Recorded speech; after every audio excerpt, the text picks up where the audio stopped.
66. hadis.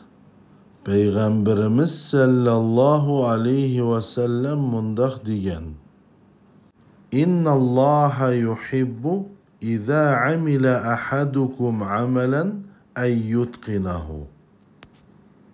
Agar biringlar birer ishni qilsanglar, u ishni yaxshi sifatda, aplik bilan kamil qilganinglar Allohga nihoyat söyümlükdür. Bu hadisdan tushunsak bo'ladi.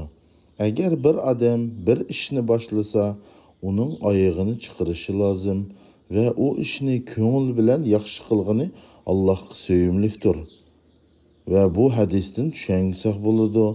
Agar bir odam bir ishni oyog'ini chiqarmay, chala puli qilgani, u Alloh yaxshi ko'rmaydigan amallarning qatoridir. Şunlaşqa bir ishning beshini tutsak, yoki ota-onamizning bir buyrug'ini o'rinlasak, u ishqa cho'ng ko'ngil bo'lib, chiroyli oyog'ini chiqarishga tirishishimiz kerak.